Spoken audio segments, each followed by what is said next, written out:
ये कहानी है एक ऐसे अनाथ लड़के की जिसके पास जादुई शक्तियां थीं और उन जादुई शक्तियों से वो किसी भी वक्त किसी भी इंसान की मौत का पता लगा सकता था। उसको ये पता चल जाता था कि ये इंसान कब और कैसे मरने वाला है। तो चलिए देखते हैं कैसे। मूवी के स्टार्ट में हम एक प्लेन को देखते हैं जो अभी अभी क्रैश हुआ है और इसमें मरने वालों की तादाद सैकड़ों में है। लेकिन किस्मत से एक छोटा सा बच्चा जिसका नाम शिनिचिरो है वो बच जाता है और अपने माता पिता को ढूंढ रहा है जो शायद मारे जा चुके हैं। इतने में उसे एक लड़की की आवाज सुनाई देती है जो शिनिचिरो से मदद मांग रही थी, लेकिन वो इतना छोटा है कि उसे समझ ही नहीं आता कि आखिर करना क्या है। और तभी प्लेन का एक बहुत बड़ा हिस्सा उस लड़की के ऊपर गिर जाता है और फिर हम कुछ साल बाद का सीन देखते हैं जहां हम शिनिचिरो को देखते हैं जो अब काफी बड़ा हो गया है और एक कार गैराज पर काम करता है। अब यहाँ पर गैराज का मालिक शिनिचिरो को अपने बेटे की तरह ही रखता है। अब यहाँ पर गैराज का मालिक एक दूसरा गैराज खोलने जा रहा है, लेकिन वो चाहता है कि उस गैराज का मैनेजर शिनिचिरो ही बने। पर शिनिचिरो ये ऑफर ठुकरा देता है क्योंकि उसको ऐसा लगता है कि अभी वो उसके लायक नहीं है। पर यहाँ पर गैराज का मालिक उसको सोचने का टाइम देता है, लेकिन यहाँ पर गैराज के मालिक की बेटी भी शिनिचिरो को समझाती है क्योंकि उसे भी लगता था कि मैनेजर बनने के लिए शिनिचिरो बिल्कुल परफेक्ट है। वहीं इसी गैराज में काम करने वाला एक लड़का जिसका नाम कानाडा है वो शिनिचिरो से बिल्कुल भी खुश नहीं था क्योंकि उसे हमेशा से ही शिनिचिरो से जलन रही है क्योंकि गैराज का मालिक हर काम में शिनिचिरो का ही साथ देता था और इस बात का गुस्सा वो अक्सर शिनिचिरो को परेशान करके निकालता था। आज भी वो उसको बुलिंग करता है और धक्का देकर वहाँ से चला जाता है, जिस वजह से शिनिचिरो का मोबाइल टूट जाता है और काम खत्म होने के बाद वो अपने मोबाइल को ठीक करवाने मार्केट जाता है जहाँ पर एक लड़की आओई उसे मिलती है। शिनिचिरो उस लड़की को बोलता है कि उसका मोबाइल टूट चुका है और आओई के मुताबिक उसका फोन काफी पुराना मॉडल था जिसके पार्ट्स मिलना काफी मुश्किल था, लेकिन फिर भी किसी न किसी तरह से वो उसके फोन को ठीक कर ही देती है। इसीलिए रात को शिनिचिरो अपने फोन को देखकर आओई को याद करता है।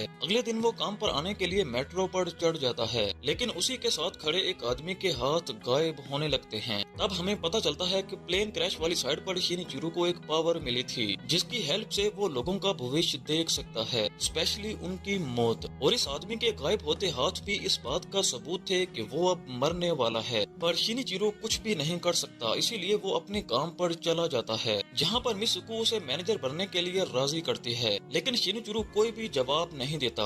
रात को वो उसी मोबाइल शॉप के सामने से गुजरता है और उसकी नजरें अब भी आओई को ही ढूंढ रही थीं। इतने में एक अजनबी उससे टकरा जाता है और शिनिचिरो उसका पीछा करता है क्योंकि उसका सर भी गायब था, इसीलिए वो इसका पीछा करता है ताकि उसको पता चल सके कि इसके साथ क्या होने वाला है। और कुछ दूर आते ही उसको एक कार आकर निकल जाती है। शिनिचिरो को अफसोस था कि वो उसके लिए कुछ नहीं कर पाया और अगले दिन मिसुको से कहता है कि अगर उसे ऐसी शक्ति मिल जाए जिससे वो लोगों का फ्यूचर देख सके, साथ ही उसको पता चल जाए कि कौन कब मरने वाला है तो क्या करना चाहिए। इस पर मिसुको बोलती है कि ये शक्ति नहीं बल्कि श्राप है। अब यहाँ पर शिनिचिरो देखता है कि एक बार फिर से उसका मोबाइल खराब हो रहा है, इसलिए वो फिर से आओई के पास जाता है और अपना मोबाइल फोन ठीक करवाता है, लेकिन ये देखकर घबरा जाता है कि आओई के हाथ भी गायब हो रहे हैं। इसीलिए वो उसको बचाने का फैसला करता है और काम खत्म होने के बाद मिलने का बोलता है। आओई भी पहले तो कुछ सोचती है और फिर कॉफी शॉप में मिलने का कहती है, जहाँ शिनिचिरो देखता है कि आओई के हाथ अब ठीक हो रहे हैं और वो बहुत ही खुश होता है। आओई बोलती है कि उसे यहाँ पर क्यों बुलाया है। इस पर वो बोलता है कि मेरे पास फ्यूचर देखने की शक्ति है,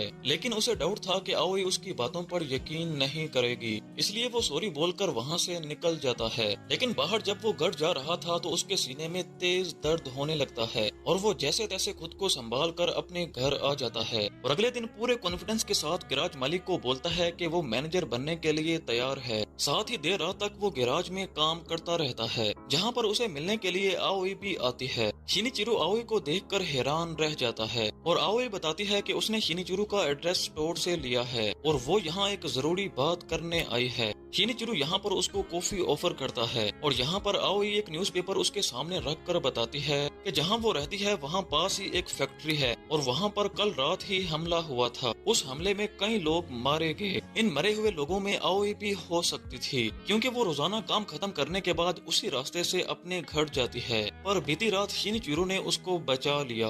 वो कहती है कि मुझे तुम्हारी वो फ्यूचर देखने वाली बात याद है और साथ ही वो शिनिचिरो का शुक्रिया अदा करती है और शिनिचिरो इस बात को हंसी में लाकर टाल देता है। और अगले दिन मिसुको स्टोर में आते ही समझ जाती है कि लास्ट नाइट यहाँ पर कोई तो आया था। वो शिनिचिरो से इस बारे में पूछती है और वो भी सब कुछ बता देता है। अब यहाँ पर मिसुको काफी खुश होती है क्योंकि ये पहली बार था जब शिनिचिरो किसी से दोस्ती कर रहा था, जबकि इससे पहले तो उसने किसी को अपने पास तक नहीं आने दिया। यहीं पर हमें एक छोटी सी पास्ट की कहानी बताई जाती है जिसमें इस गैराज में एक मारिको नाम की लड़की काम करती थी। मारिको शिनिचिरो को पसंद करती थी लेकिन शिनिचिरो ने उस पर कभी ध्यान ही नहीं दिया, इसीलिए मारिको गैराज में आने वाले एक रईस कस्टमर के साथ रिलेशनशिप में आ गई और यहाँ से हमेशा के लिए चली गई। कहानी फिर से प्रेजेंट में आती है जहाँ पर इन दोनों को गैराज के मालिक की आवाज आती है जो कनाडा पर चिल्ला रहा था क्योंकि वो किसी को बिना बताए ग्राहक की गाड़ी लेकर बाहर चला गया था। पर कनाडा अपनी गलती मानने की बजाय उल्टा गैराज के मालिक और शिनिचिरो पर अपना गुस्सा निकालता है, जिस वजह से गैराज का मालिक उसको एक जोरदार थप्पड़ मारता है और काम से बाहर निकाल देता है। लेकिन कनाडा के जाते ही शिनिचिरो गैराज मालिक के हाथ देखता है जो अचानक से गायब होने लगते हैं। मतलब गैराज मालिक की जान को भी अब खतरा है और शिनिचिरो उसको अपने फादर की तरह मानता था, इसीलिए वो उसको बचाने का फैसला करता है और काम खत्म होने के बाद उसके साथ डिनर करने का कहता है।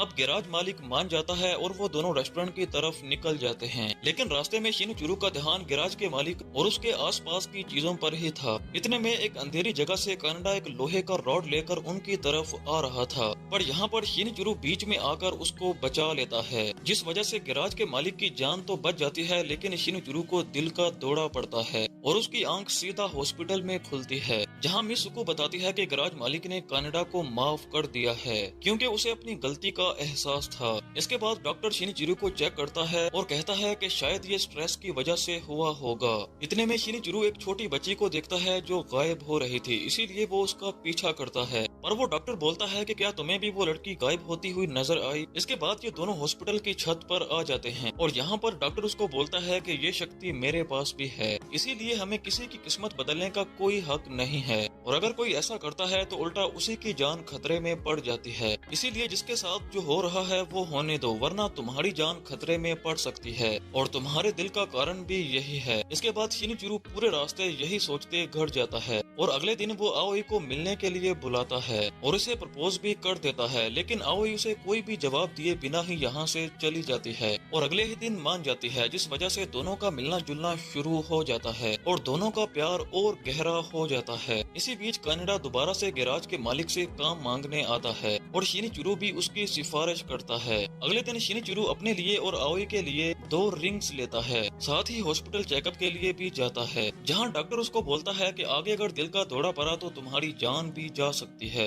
इसके बाद शिनिचिरो अपने गैराज जाता है जहां पर एक लड़का कार ठीक करवाने के लिए वहां पर आता है। ये कोई और नहीं बल्कि मारिको का बॉयफ्रेंड था। अब यहाँ पर शिनिचिरो उससे मारिको के बारे में पूछता है, पर ये लड़का उसको गंदी गंदी गालियां देने लगता है, लेकिन यहाँ पर शिनिचिरो शांत रहता है और अगले दिन जब वो अपनी गाड़ी लेने आता है तो शिनिचिरो देखता है कि ये भी हवा में गायब हो रहा है, मतलब ये भी मरने वाला है और कुछ ना करने का फैसला करता है। और हम कुछ दिन बाद उसी लड़के के फ्यूनरल को देखते हैं जहाँ उसकी छोटी सी बच्ची अपने पिता के लिए रो रही थी। उस बच्ची को रोता हुआ देखकर शिनिचिरो को बहुत ही ज्यादा दुख होता है और साथ ही उसे वो प्लेन क्रैश वाली लड़की की याद भी आती है। अगले दिन वो एक पार्क में बैठा होता है जहाँ पर बच्चे अपने टीचर्स के साथ खेल रहे थे। तभी एक बच्ची उसके पास आकर बॉल मांगती है, लेकिन उस बच्ची की बॉडी भी अब गायब हो रही थी। साथ ही बाकी बच्चे यहाँ तक के टीचर्स भी आहिस्ता आहिस्ता गायब होने लगते हैं। इसीलिए शिनिचिरो सभी बच्चों के हाथों को चेक करता है, पर टीचर्स को लगता है कि वो बच्चों के साथ गलत हरकत कर रहा है, इसीलिए वो सभी बच्चों को लेकर यहाँ से चली जाती है। एक टीचर के हाथ से स्कूल का एक लेटर गिर जाता है जिसमें लिखा था कि स्कूल के बच्चे ट्रेन से ट्रिप पर जाने वाले हैं। वो समझ जाता है कि कुछ तो गड़बड़ है, इसीलिए वो स्टेशन पर जाता है जहाँ पर वो देखता है कि सारे पैसेंजर्स गायब हो रहे थे और तभी शिनिचिरो को समझ आता है कि ट्रेन का एक्सीडेंट होने वाला है।